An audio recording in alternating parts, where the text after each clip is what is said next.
Inaasahang aabot sa tumataginting na 210 million pesos ang jackpot sa Grand Lotto 655 ngayong gabi. Ito na po ang pinakamalaking jackpot sa Lotto ngayong taon. Kaya naman dinagsa ang mga Lotto outlet. Live mula sa Quezon City, may report si Cara David. Cara? Jessica, pasado alas 9 na ng gabi kaya nagsimula na yung pagbobola dito sa Grand Lotto 655 na may jackpot prize na 210 million pesos. Pero sabi sa atin ng General Manager ng PCSO, mga 10 o'clock pa daw in the evening kung kailan nila matitext dun sa mga media kung meron ngang nakakuha nitong 210 million peso jackpot.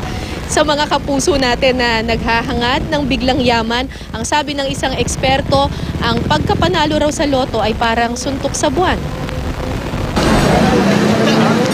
Hanggang magsara ang mga loto outlet, may mga humahabol pa rin para tumaya. 210 million pesos kasi ang jackpot prize ngayong gabi. Ito na ang pinakamalaking jackpot simula Enero ng taong ito. Si Marlene Buta, 100 piso araw-araw ang inilalaan para lang sa loto. Ngayong gabi, hindi lang siya kundi pati ang kanyang asawa tumaya na rin. 210 million pesos kasi ang jackpot at baka raw ngayon na darating ang kanilang swerte. Mga magkano na nagastos ninyo dito sa loto? Hindi na nga po mabilang. Baka mas malaki. Ultimong pambiling bigas, ito na nga.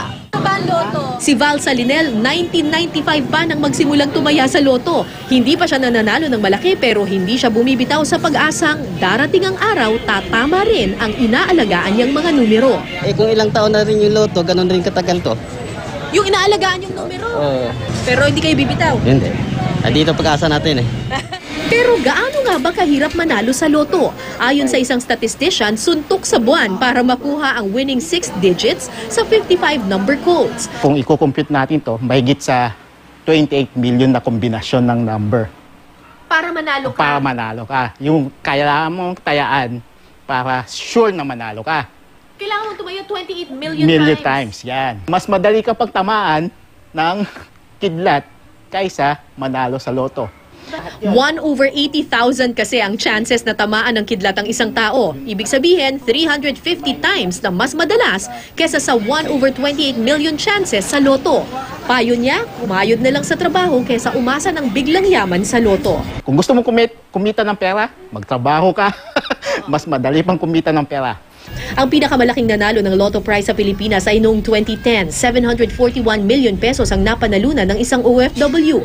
Noong Enero naman, nanalo ng 155 million pesos ang isang sari-sari store owner sa Muntinlupa. Ayon sa PCSO, parami raw ng paramiang tumataya sa loto, sa huli nitong bola umabot sa 64 million pesos ang kanilang ticket sales.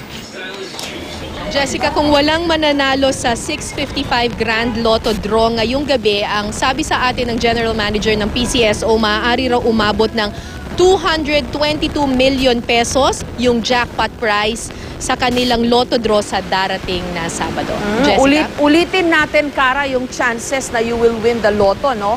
1 in 28 million daw po. Mas mataas pa ang probabilidad na tamaan ka ng kidlat. Kaso, Cara, napakaliit ng anong tsansa na tatama ka, malaki rin ang tsansa na walang makakatama ng numero ngayong gabi. Ang problema, habang pataas ng pataas yung premyo, dumadami naman ang dumadami ang tumataya. Oo, actually Jessica, kanina kinumpute ko rin kasi kung 64 million yung ticket sales nila, ibig sabihin mga 3 million tickets yung kanilang nabenta kasi 20 pesos ang isang ticket. So mga 3 million ang kalaban mong tao. Kung kunyari tumaya ka, kailangan mo sigurong tumaya ng mga 500, gumastos ng mga 500 million daw. Yun yung sabi ng ng statistician. Kung kunyari tataya ka ng 28 million times, 500 million pesos ang gagastusin mo, ay mapapanalunan mo 200 million lamang. So lugi ka pa. Oo, kaso kahit paulit-ulit din na sinasabi yan, hindi mawala-wala yung pag-asa. Well, it's still a good thing, no, na hindi na uubusan ng pag-asa ang marami nating mga kababayan. Kahit na 1 in 28 million pa. Oo nga, Jessica.